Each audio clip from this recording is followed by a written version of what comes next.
Hoy tenemos la presencia de la doctora Marta Eugenia Lescano, que es decana de la Facultad de Derecho de la Fundación Universitaria Autónoma de las Américas en Colombia. Muy bien, ella ha sido profesora de esta universidad y es, como decía hace un momento, decana, y también ha fungido con actividades de investigación. Sus líneas de investigación están centradas en el derecho, en el conflicto, en la internacionalización. ¿Sí? Hoy nos presenta, creo que hubo una corrección en el título de la conferencia.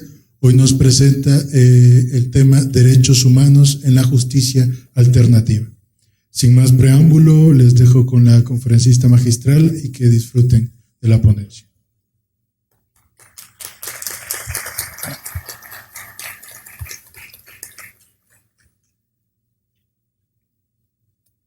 Buenas tardes.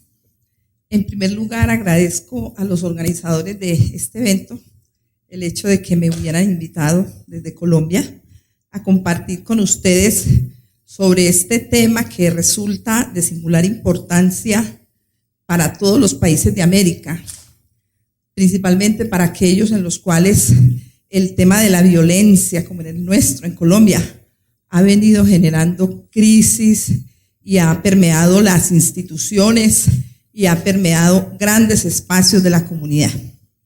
Vamos entonces a ver el tema de los derechos humanos en la justicia alternativa. Yo creo que ustedes tienen claridad sobre lo que es la justicia alternativa.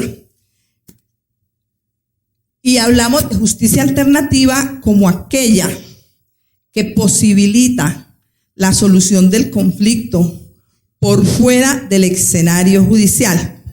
Es decir, en la cual no tenemos que acudir ante un juez para encontrar la solución al conflicto, sino que lo podemos hacer ante particulares que han sido reconocidos en algunos casos, como en Colombia y como en México y como en otros países de América, en la misma Constitución, en la ley. Figuras estas que tienen gran significación, que han venido cogiendo auge desde el año de 1976, en otros países no tan lejos, sí desde el año de la década de los 90 se empiezan a desarrollar estos mecanismos con mayor rigor.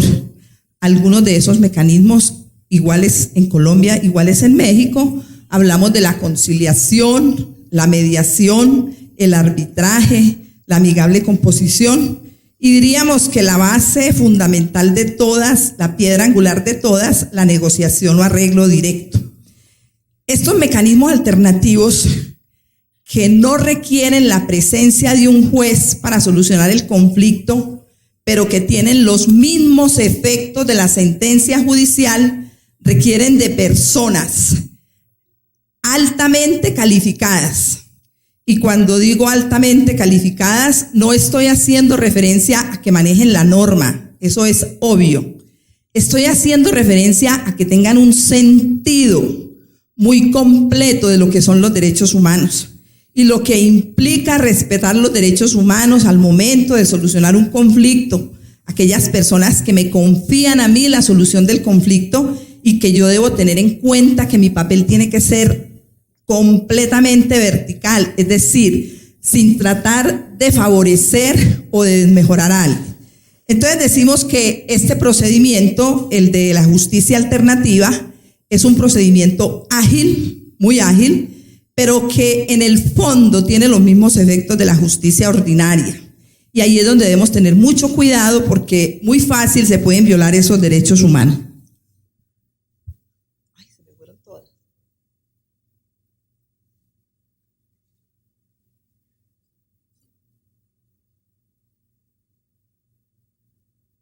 Eso es muy sensible.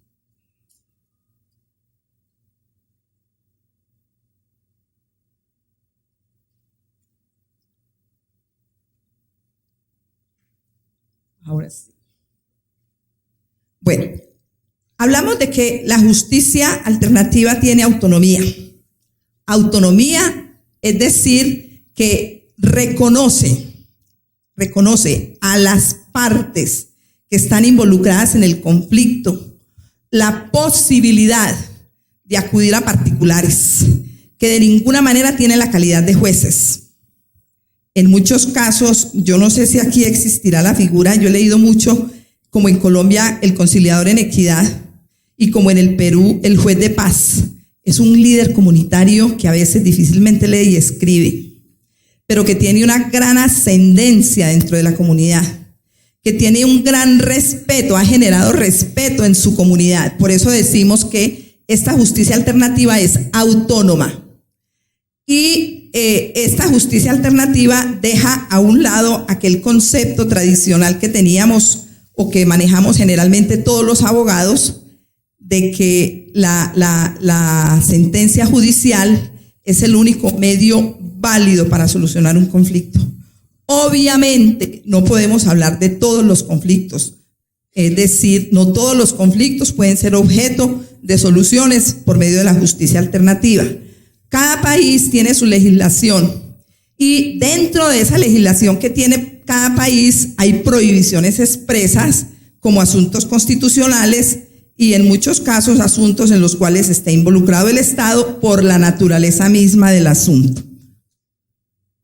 ¿Qué son entonces los derechos humanos? Todos sabemos qué son.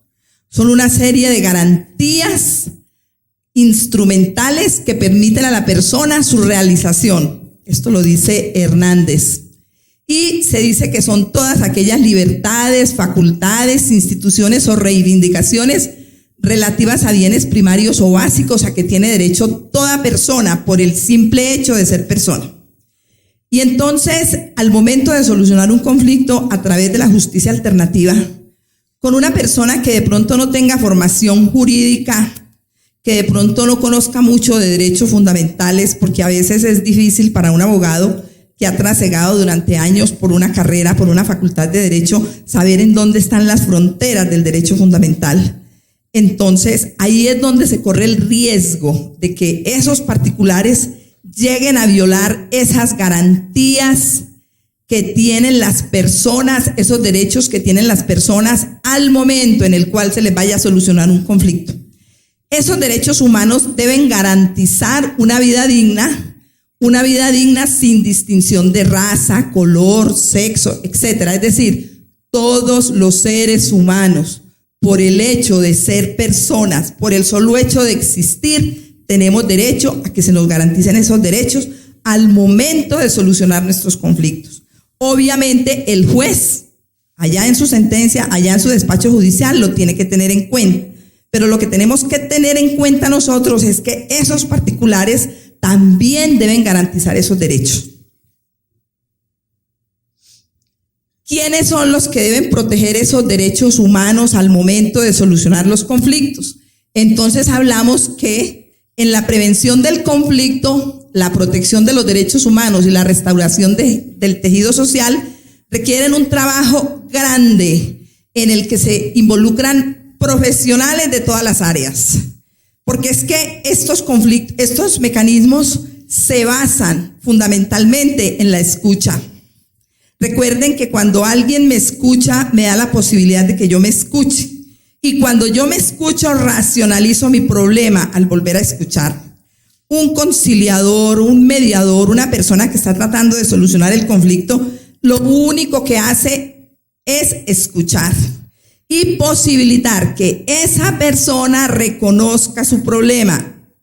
Cuando yo les digo que cuando alguien me escucha, me da la posibilidad de que yo me escuche y de que racionalice mi problema, no es nada diferente a que cuando tenemos conflictos, buscamos a alguien para que nos escuche, casi siempre convencidos de que nosotros tenemos la razón. Y el otro nos escucha y nosotros hablamos y le contamos y él de pronto nos hace y ya. Y entonces uno dice, fulanito me hizo caer en cuenta de tal cosa. Y fulanito habló. No, fulanito me escuchó. Estos mecanismos alternativos, esta justicia alternativa se basa fundamentalmente en eso, en el diálogo, en un diálogo abierto, en un diálogo que no presuponga respuestas, en un diálogo que no induzca a lo que yo quiera oír, en un diálogo que le dé la posibilidad a esa persona de hacer catarsis, de que ella misma se escuche cuando está contando su problema. Entonces, en este caso, siempre debemos tratar de ayudar a la sociedad a que tome medidas para garantizar la restauración del tejido social, que es lo que finalmente buscan estos mecanismos alternativos. La restauración del tejido social no es nada diferente a que se vayan generando entre las comunidades relaciones estables y perdurables, en donde las personas se vayan conciliando consigo mismo, pero también se vayan conciliando con el otro.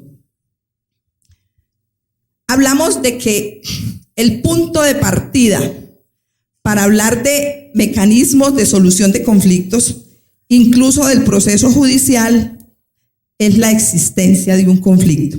Perdón.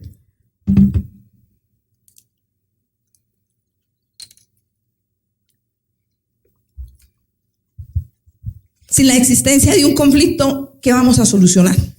Nada, absolutamente nada. Entonces, hablamos que tenemos que tener claridad sobre lo que es conflicto. Y conflicto en cualquier contexto. Hablamos de diferencia, hablamos de malentendido, hablamos de desacuerdo, etcétera, etcétera, etcétera. Y si uno abre el diccionario, encuentra muchas definiciones de conflicto. Pero en la práctica social, que es el conflicto objeto de estos mecanismos, el conflicto no es nada diferente al manejo inadecuado de las diferencias humanas. ¿Por qué se dan los conflictos? ¿Porque somos diferentes? No. Todos los seres humanos somos diferentes, todos, absolutamente todos. Pero cuando no manejamos adecuadamente la diferencia es cuando se genera el conflicto. Y el conflicto es autopropelente por naturaleza, es decir, tiende a escalar. Y entonces, en ese escalamiento del conflicto es cuando se rompe el tejido social, cuando se resquebraja la sociedad, cuando se daña la convivencia. Entonces dice ahí que somos diferentes. Antes de la década de los 50, el conflicto estaba siendo satanizado. Y cuando yo les digo está siendo satanizado, me estoy haciendo referencia a que era algo malo que se debía erradicar de la sociedad. Después de la década de los 50 empezaron a escribir las teorías de los roles, las teorías de los juegos, los modelos de negociación, etcétera, etcétera. Y empezaron los grandes teóricos del tema a teorizar sobre el conflicto. Y se ha llegado a la conclusión de que el conflicto no se debe satanizar, que el conflicto es algo positivo que nos permite aprender. Desafortunadamente, no nos han educado para manejar el conflicto, a nadie. Mire, en una oportunidad yo estaba con mis niñas muy pequeñas y estaba esperando que llegara el bus de la guardería. Y tuve la posibilidad de ver dos ejemplos. Yo ya estaba metida en este tema, en donde una señora le dijo a la muchachita: no me vaya a traer problemas. Si esas muchachitas le vuelven a pegar, quédese quieta, pero no se meta en problemas. Y la otra señora que estaba con el niño le dice: usted sí, no sea así. Si lo muerden, usted muerde más duro. Miren, los dos mensajes negativos. Los dos mensajes negativos. En los dos mensajes no le estábamos enseñando al niño que es una persona que va a encontrar diferencias en el colegio y que tiene que aprender a manejarlas. Y que lo mejor es ir donde la profesora y buscar el diálogo, etcétera, etcétera. Es que desafortunadamente crecimos en la convicción de que el conflicto era algo malo que debíamos erradicar. Y por el contrario, es algo bueno que nos permite aprender y manejar situaciones futuras. Luego, no se trata de erradicar el conflicto, se trata de aprenderlo a manejar y convertirlo en una fuerza productiva. Eso es precisamente lo que buscan los mecanismos alternativos de solución de conflictos, a que las personas, cuando están ahí con la contraparte, trabajen su problema, respeten sus derechos y respeten los derechos del otro. Y ese tercero, que generalmente hace de mediador o de conciliador, debe garantizar los derechos de las dos personas. ¿Me hago entender? Si no me hago entender, me preguntan, o si quieren dejar las preguntas para el final. Bueno, ya les dije que el conflicto, por su naturaleza, es autopropelente, es decir, escala. Y que el tiempo es un factor decisivo en el escalamiento del conflicto. Es decir, nosotros nos quedamos ahí quietecitos, no le damos ningún manejo, muchas veces decimos eso no vale la pena, muchas veces decimos yo soy capaz de manejarlo posteriormente, pero cuando menos pensamos se nos convirtió en una bola de nieve y se nos salió de las manos. Y se produce un fenómeno muy particular, y es que a medida que el conflicto va escalando como fenómeno social, yo como persona voy bajando. Es decir, el conflicto escala, pero yo bajo. Yo creo que ustedes han escuchado muchas veces que se dice, es que tiene que tocar fondo para que se dé cuenta del problema que tiene. Cuando el conflicto llega abajo, es porque ya, cuando yo llego, abajo, es porque ya el conflicto alcanzó el clímax, alcanzó su máxima expresión. Y esto, las diferencias interpersonales o institucionales son algunas de las definiciones que han dado los teóricos del conflicto, y dicen que se deben a recursos escasos, se deben a que una parte pretende tener un objetivo que es incompatible con el de la otra parte, simplemente se deben al manejo inadecuado de las diferencias humanas.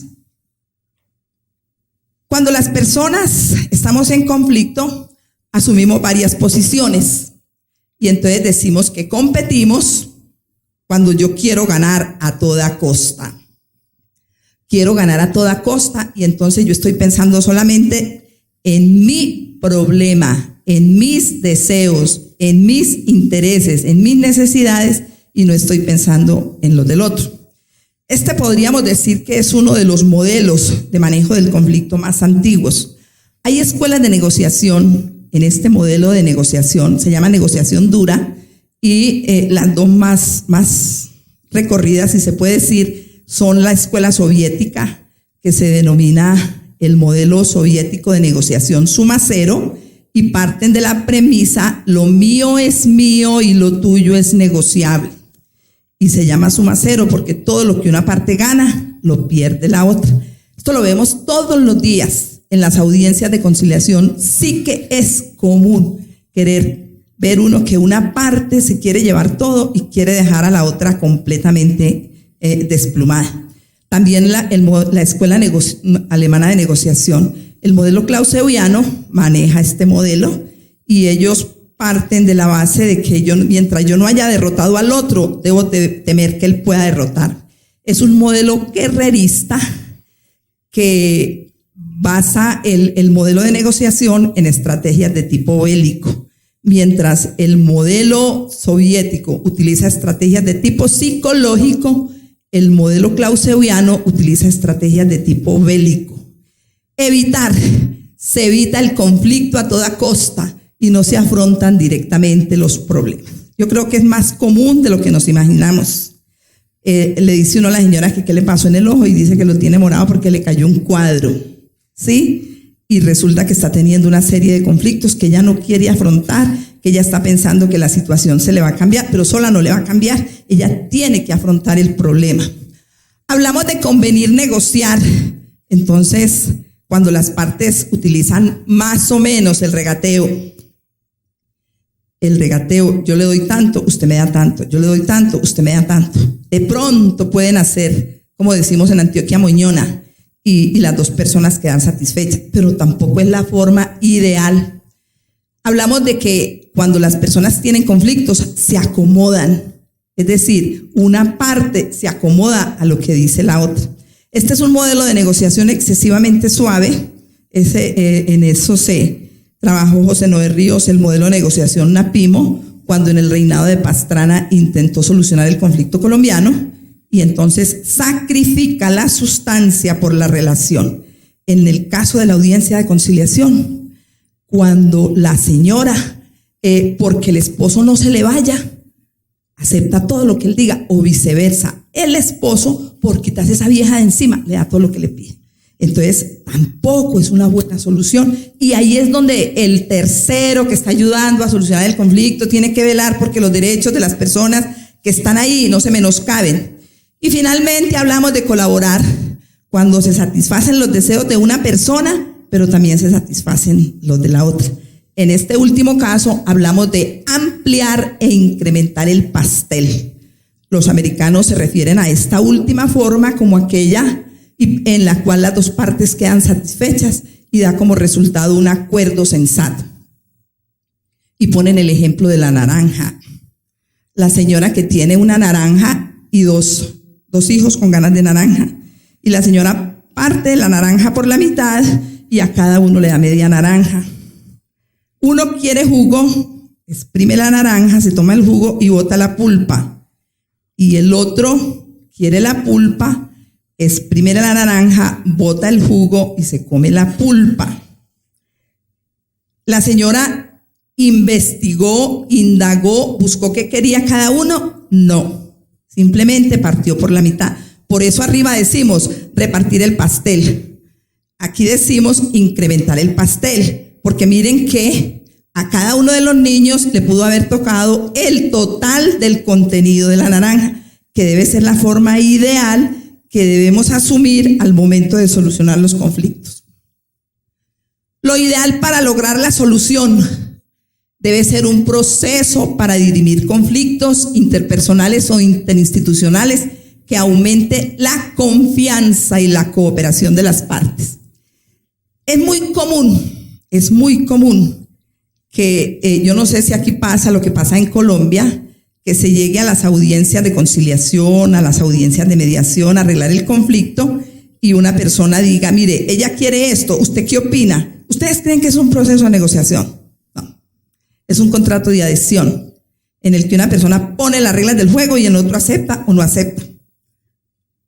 Esa no es la forma ideal.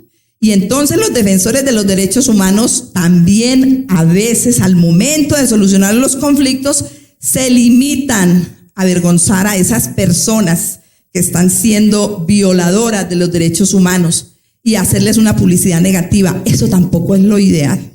Lo ideal es escuchar, es poner a esas personas a que trabajen el conflicto, a que racionalicen el problema. Miren, cuando yo estoy en conflicto, generalmente estoy convencido que la culpa es del otro. Y el otro que está pensando que la culpa es del otro. Y mientras no seamos responsables de la situación, no vamos a ser responsables de la solución. Entonces los facilitadores del conflicto, es decir, aquellas personas que están tratando de solucionar un conflicto por estos métodos alternativos, lo primero que tienen que hacer es responsabilizar a las dos personas de su parte en el conflicto. Solo a partir de ese momento en el que se den cuenta que son responsables de esa situación, van a asumir la responsabilidad de la solución. Mientras tanto, cada uno va a estar esperando que lo solucione el otro. Entonces decimos que es más oportuno utilizar la negociación y las técnicas diplomáticas que apoyan los solucionadores de conflictos y que encuentran como resultado el acuerdo. Es decir, es más que avergonzar a aquella persona que está violando esos derechos, es poner a las personas a que hablen y a que logren un acuerdo y a que busquen una salida, que un acuerdo que lo ideal es que sea un acuerdo sensato. Un buen acuerdo se consigue a través de el nivel de confianza entre las partes, la capacidad de cooperar, comprender el nivel de negociación que selecciona cada parte e incrementar la confianza mutua de las partes a través de sus posibilidades de cooperar. Se los explico con un ejemplo. En cualquier negociación, el elemento primario de cualquier negociación es competitivo, es decir, ganar. En cualquier negociación yo quiero ganar. Yo no sé si aquí, pero en Antioquia y en Colombia decimos, ¿quién compra huevos para vender huevos? Sí. Uno cuando hace una negociación, cuando tiene un conflicto con el otro, quiere ganar. Pero entonces si yo estoy pensando solamente en ganar yo, no estoy haciendo nada. Cuando yo genero confianza en el otro, también quiero que el otro gane. Cuando el otro se da cuenta de que yo quiero que él gane, es cuando nace ese tercer elemento. Es decir, él también va a propiciar que yo gane. Como las dos personas están trabajando por la ganancia mía y por la ganancia del otro, hablamos como resultado un acuerdo sensato. Es decir, dos ganadores.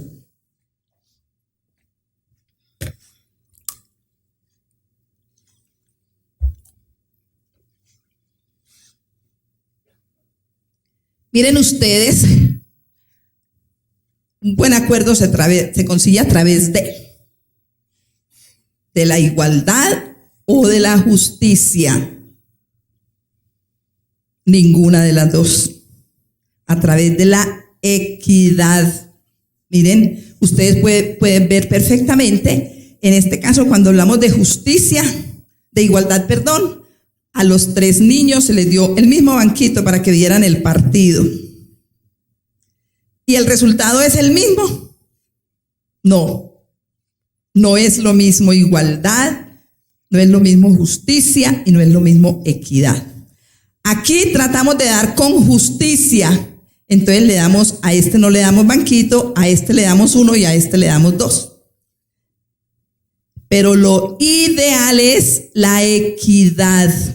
Es decir, la equidad consulta intereses y necesidades de las partes. ¿Qué es lo que yo quiero para quedar satisfecho? Entonces, si ustedes están, todos son abogados, ¿cierto? Haciendo una audiencia de conciliación en familia y el señor pide 1 millón de cuota alimentaria, o la señora, cualquiera de los dos, y la otra persona ofrece 500. Y entonces el tercero, el facilitador, llámese conciliador, llámese mediador, dice, partamos la diferencia, que sean 750. Y uno dice, sí, muy buena salida. ¿Será que fue buena salida? No. No. ¿Qué debió haber hecho ese tercero? Debió haber consultado cuáles son los ingresos del alimentante. Debió haber consultado qué otros gastos tiene el alimentante, cuáles son los ingresos de la persona que pide cuota para su hijo, cuánto valen los pañales, cuánto vale la leche, cuánto vale, etcétera, etcétera, etcétera. Y a partir de ahí, encontrar el acuerdo. Encontrar la cuota alimentaria. Entonces decimos que no es la igualdad, tampoco la justicia, sino la equidad. En los mecanismos alternativos, ese defensor de los derechos humanos que tiene que ser el mediador, que tiene que ser el conciliador, que tiene que ser el facilitador o el amigable componedor, etcétera, tiene que velar porque los derechos de esas personas no se violen, siempre a través de la equidad. ¿Cuáles son los obstáculos más frecuentes para el respeto de los derechos humanos? Hablamos de las dependencias humanas. ¿Qué son las dependencias humanas? Son aquella serie de estereotipos, de paradigmas, de conceptos equivocados, y en Antioquia decimos de taras mentales, que no nos dejan ver más allá, ¿cierto? Y que nos ponen una venda en los ojos y nos permiten ver las cosas solo como nosotros las queremos ver.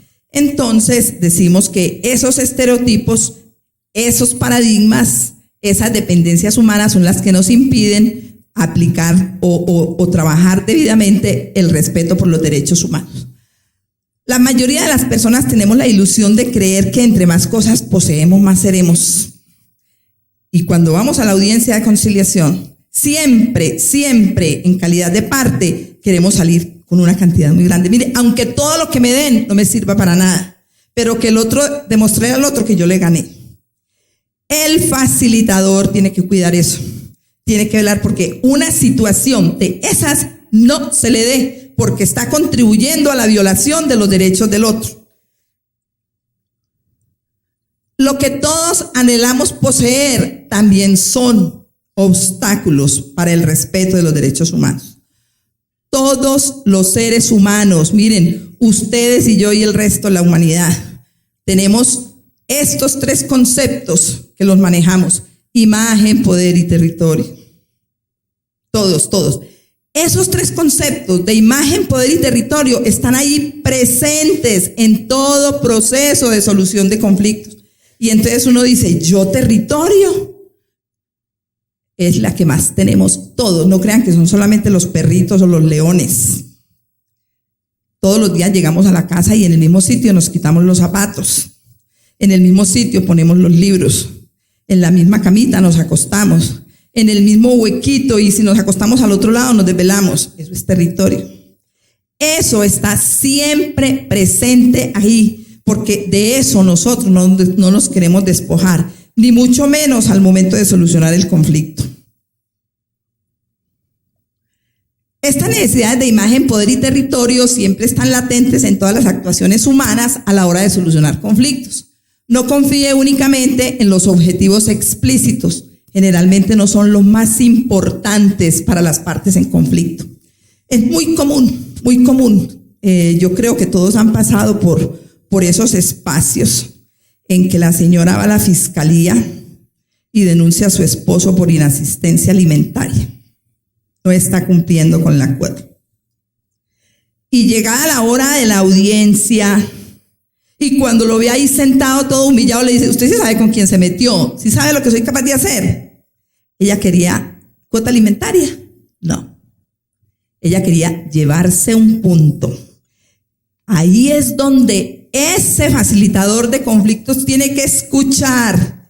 Y voy a decir algo que yo aprendí en Harvard. Hasta el día de la primera comunión. ¿Por qué? Porque lo que está pasando hoy es la gotica que derramó el vaso. El conflicto viene desde hace mucho tiempo y están tratando de manejar el problema, y si uno soluciona un conflicto o ayuda a solucionar un conflicto con fundamento en lo que me dijeron hoy, sin haberlo identificado verdaderamente, la solución no corresponde a la realidad. ¿Por qué? Porque ese no es el problema. Eso fue lo que pasó hoy, pero el problema viene de mucho atrás. Es lo que tenemos que ayudar a esas partes a identificar. Es lo que se llama, que les estoy diciendo desde que inicié, racionalizar el problema. Que la gente entienda cuál es su problema, dónde empieza y dónde puede llegar a terminar. Sea consciente que usted como facilitador en la solución de conflictos está afectado por sus propias dependencias. No deje que lo dominen. Es muy común, más de lo que nos imaginamos, llevar allá a ese escenario en donde estoy ayudando a solucionar un conflicto mis propios problemas. Y entonces uno le dice a una persona, me sucede porque yo soy directora de un centro de conciliación en Medellín, mire, usted ya pasó por una situación parecida, ¿usted cree que puede manejar esta situación que es igual a la suya? Hasta novio tengo. Pero cuando se sienta allá y empieza a escuchar esas historias y las empieza a relacionar con lo que a ella le sucedió, empieza a pensar en este desgraciado que se parece al mío. ¿Me hago entender, cierto? Eso es lo que no podemos dejar que nos suceda. Eso es no tener autonomía con los principios rectores. Es que esa persona debe tener neutralidad, objetividad, imparcialidad y autonomía con los principios rectores. Es que hoy me voy a ganar 500,000 pesos por esta audiencia de conciliación y yo sé que es un caso parecido al mío, pero no va a dejar ir la plática. Eso no es ético. Eso va contra esas dos personas que están ahí, porque muy seguramente yo me voy a enganchar con el problema y no voy a ser lo suficientemente ético que tengo que ser. Recuerde una cosa importante, tu deber como facilitador es procurar el proceso de otros o del tuyo. No te entrometas, no controles, No impongas tus propias necesidades y convicciones a los demás. A veces creemos que somos excelentes porque llegamos a echar discursos, porque llegamos a dar consejos, porque llegamos a querer que esa persona haga lo que yo haría en esa situación. Yo pregunto, ¿el problema es mío? El problema es del otro. Es el problema de ellos, no el mío. Velar porque no se violen derechos fundamentales. Velar porque las dos personas salgan favorecidas, pero la decisión que tomen es de ellas. Facilitar lo que ocurra, aunque no te guste, es más importante que imponer lo que tú quieres que ocurra, pues solo así respetas los derechos del otro. Es decir, ayudar a que solucionen el conflicto de acuerdo con sus intereses y necesidades y no con lo que a mí me guste porque pasé por una situación parecida, porque ya viví esa realidad, etc. El conflicto, recordemos siempre, es de ellos y no mío. ¿Cómo lograr el respeto por el otro? Algunas de las técnicas para ayudar a reconocer la existencia del problema y a trabajar en conjunto. Y entonces hablamos que facilitar el diálogo para clarificar el conflicto. Ya dijimos, solo a través de la escucha sabemos lo que pasa. Solo escuchando a esas personas sabemos lo que está sucediendo. Muchas veces las personas traen una solicitud que tiene unos hechos acomodados, pero que no corresponden a la realidad. ¿Cuándo sabemos nosotros? Cuando escuchamos. Porque es que nosotros no solamente escuchamos palabras, nosotros leemos el lenguaje verbal, leemos el lenguaje no verbal, leemos las emociones, leemos los sentimientos, el manejo de la agresividad, el manejo de la percepción, etc. Brindar información demostrando que el problema afecta a todos por igual y que lo mejor es trabajar en conjunto. Ya les dije, concientizar a las dos personas de su responsabilidad en el problema.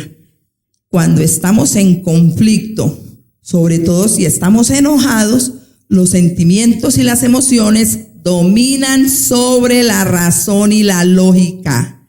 Y entonces esa persona que me está ayudando no puede pasar por alto eso, porque yo voy a aceptar cualquier solución porque estoy confundido.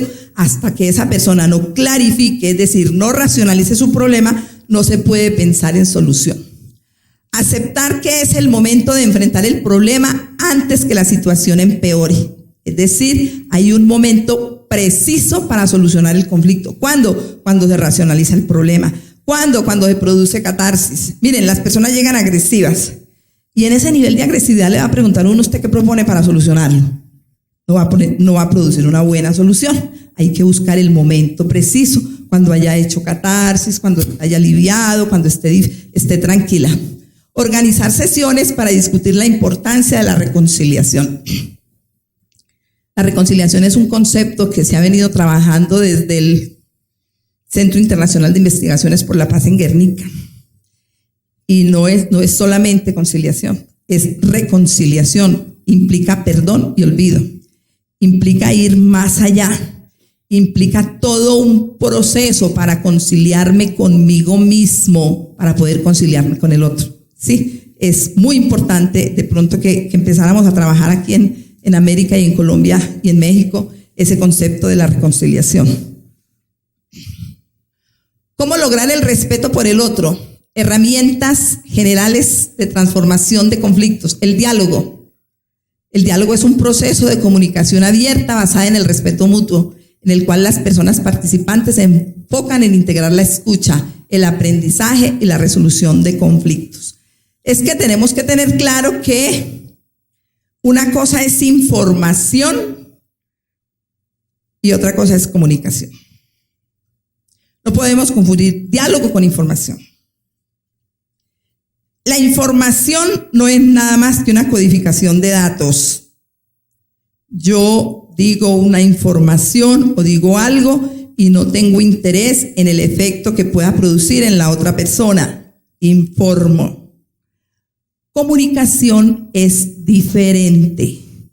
La comunicación es codificar y decodificar, mientras que la información es vertical, u horizontal, es decir, en un solo sentido, la comunicación tiene como fundamento el diálogo, y diálogo es circular.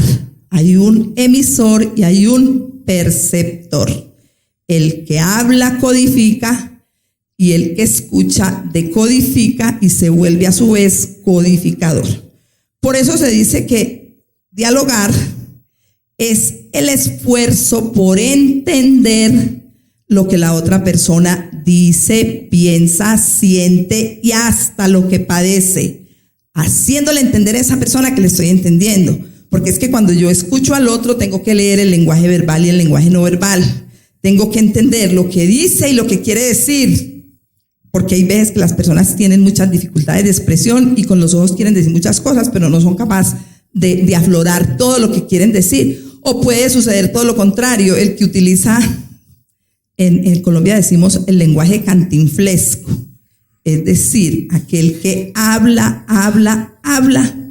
y no dice nada. Entonces yo también tengo que a esa persona ayudarle a decir lo que realmente quiere decir. Hablando se entiende la gente, es de la única manera que nos entendemos con el otro, hablando. ¿Cómo lograr el respeto por el otro? Porque escuchar activamente, decimos, ayuda a conseguir información importante sobre el otro haciendo preguntas. Satisface un interés importante de la otra parte, aumenta la probabilidad de que el otro nos escuche a nosotros. Todo esto ya lo he venido diciendo. Rompe el círculo vicioso de argumentos. ¿Qué son los argumentos? Cuando yo estoy hablando con el otro y yo empiezo a pensar mentalmente lo que yo creo que esa persona me está diciendo, yo estoy argumentando. Y cuando yo estoy argumentando, me estoy alejando de lo que ella me está diciendo y de pronto termino haciendo mis propias conclusiones que no corresponden a la realidad. Mejora la relación entre las partes, se entiende la percepción de las cosas y permite cambiar las actitudes de todos.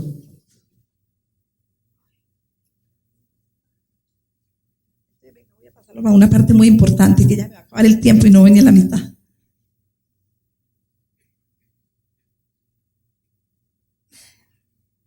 Hay una parte que yo sí quiero, esta. ¿Cómo lograr el respeto por el otro? Hablamos de la agresividad. Es una de las formas más frecuentes de violar los derechos humanos. Y en esas audiencias de conciliación sí que se violan los derechos humanos con la agresividad. Pero no es solamente la agresividad de las partes, es mi propia agresividad. La mía como facilitador en la solución de conflictos. Es que yo también soy humano, es que yo también me puedo enojar ahí, es que lo que las personas están diciendo, la manera como lo están diciendo, etcétera, etcétera, me puede generar a mí agresividad. Entonces, la agresividad se expresa de manera verbal cuando se insulta a alguien, a través de violencia física, cuando se golpean personas u objetos, cuando la persona se pone en el lugar de víctima. Es muy común. Yo creo que a todos les han tocado audiencias, sobre todo en materia de familia, en donde una persona llora y llora y llora. Está siendo agresiva. Ponerse en el lugar de víctima, pataletas de rabia que se utilizan para asustar a otros y que a veces son solamente posturas, y el sarcasmo, la sátira, el ridículo y el silencio agresivo. Miren, esto último es realidad. A mí me han tocado audiencias de conciliación y me tocó una muy, muy particular en donde la señora sabía que a su esposo se la volaba. Me hago entender cuando digo se la volaba. Lo hacía enojar quedándose callada. Y entonces era hablando y ella callada. Pero ella ya sabía que esa era la manera de agredirlo. Y ese señor se paró como una fiera y le dijo, vea, dígame, y le dijo esa, pero dígame alguna cosa. Hasta ahí llegamos. ¿Por qué? Porque esa es una manera, el silencio es la peor forma de la agresividad. Es lo que tenemos que aprender a manejar. Para evitar el compromiso, muchas personas, hay que tener cuidado, se enojan con el fin de no tener al final que comprometerse y que todo se termine ahí, para bloquear la comunicación que tiene casi el mismo efecto. con el fin de hacer sentir culpables a los demás, porque así cuando yo los hago sentir culpables, yo logro lo que yo quiero, para no responder por sí mismo o compadecerse de sí mismo, como excusa por un fracaso o falta de capacidad, y cuando se siente frustrado o derrotado, trasladar a otros la agresividad y así no tener que controlar sus propios sentimientos. Puede utilizarse para conseguir ciertas cosas como para manipular a quienes nos tienen miedo, es muy frecuente, para atraer la atención de los demás y sentirse importante y poderoso, como excusa para actuar descontroladamente y luego no disculparse. Es una forma de conseguir lo que se quiere debido a que los demás prefieren a veces tener que aplacarlo que tolerar esos gritos y tolerar esos insultos. Cuando se es agredido por otro, ¿qué hacer allá en ese espacio?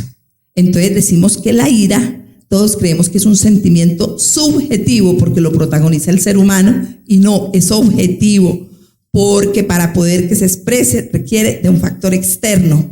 Entonces eso nos lleva a que no caigamos en la trampa, porque si nosotros caemos en la trampa es cuando el otro nos está buscando sacarnos de casillas y nosotros lo hacemos. Entonces para eso no rechace a la persona agresiva, escúchela y entiéndala. No se defienda. Si lo hace, le dará argumentos a la otra persona para seguir atacándola. No ataque porque es atacado. Recuerde que el agresor busca en usted una respuesta que justifique su agresividad. Recuerden, cuando las personas estamos en conflicto, sobre todo si estamos enojados, los sentimientos y las emociones dominan sobre la razón y la lógica. Luego nosotros como facilitadores de conflictos tenemos que poner a esa persona aquí los hechos y aquí los sentimientos que generan esos hechos. Eso lo hacemos teniendo en cuenta que el ser humano, mientras habla de 120 a 150 palabras por minuto, tiene la capacidad de razonamiento de 350 a 500. Eso nos permite ir más adelante, no caer en la trampa y construir una frase para devolver al otro y no devolver con un insulto. Muchas gracias. No pude terminar.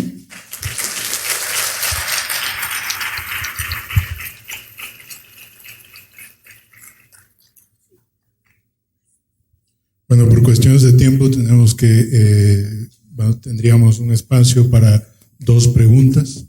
La doctora me comenta que pueden acercarse a ella para aclarar algunas cuestiones, quizá para pedirle su correo. Me tomaría la libertad de decir que la presentación se puede replicar, ¿no?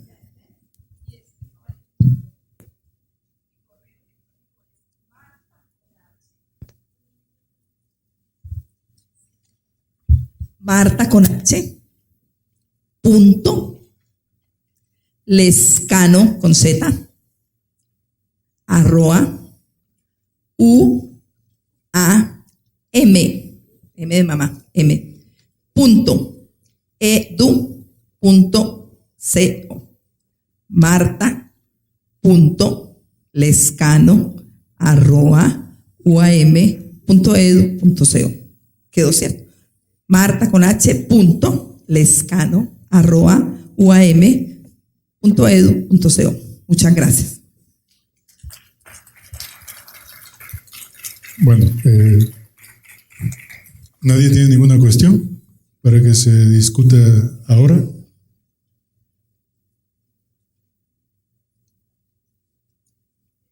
Bueno, si me permite, yo quisiera hacerle una pregunta, ¿sí? Inicialmente felicitarle por el análisis, ¿no? En términos de investigación y en términos de teoréticos, me parecía extraño que no se haga uso o no se hace alusión a la noción de superación o resolución, ¿sí?, hegeliana, que aparece justamente en la teoría, en las lecciones sobre teoría del derecho. Comienza justamente hay un concepto en Hegel que se llama Aufhebung, ¿no?, como superación de momentos que son conflictivos o de negatividades que inician justamente el proceso, ¿no? Usted decía hace un momento que la condición de posibilidad para la solución sería el conflicto. La condición de posibilidad justamente para que haya derecho en Hegel sería justamente la negatividad, y la negatividad se resuelve cuando ambas partes negativas, o sea, uno que se niega a otro, llegan a un momento superior, que es como su paso a la positividad o su superación de diferencias, ¿no? Para hacer una nueva identidad o la asunción de la norma abstracta sobre la cual se puede resolver el conflicto. Entonces, a nivel teórico, me gustaría preguntarle qué opinaría del uso de la dialéctica hegeliana como forma de solución de conflictos, teniendo en consideración su análisis. La posición suya es perfectamente válida, esa posición hegeliana. Estamos hablando en este caso del conflicto desde la práctica social. Es afrontar el conflicto y es aprender a manejar instrumentos, herramientas que permitan convertirlo en una forma creativa.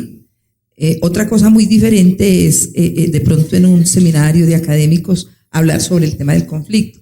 Aquí estamos hablando de aquellas herramientas que los operadores de justicia deben llevar a la mesa de negociación, a la audiencia de conciliación, con el fin de no violar los derechos humanos. No solamente instrumentos, herramientas, y no teorías.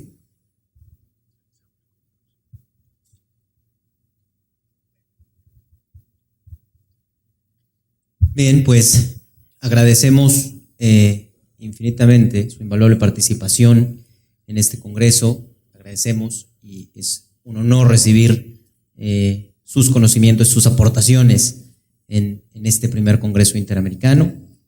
Bueno, yo creo que muy agradecidos todos por tener esta posibilidad de que usted haya compartido sus conocimientos. Y en atención a ello, me permito leer un reconocimiento que se le otorga por su participación, que dice la siguiente forma: la Barra Interamericana de Abogados, la Universidad La Salle México y el Instituto Latinoamericano de Naciones Unidas para la Prevención del Delito y Tratamiento del Delincuente otorgan el presente reconocimiento a la doctora Marta Eugenia Lescano por su excelente ponencia en los trabajos del primer Congreso Interamericano sobre Sistema Acusatorio y Derechos Humanos.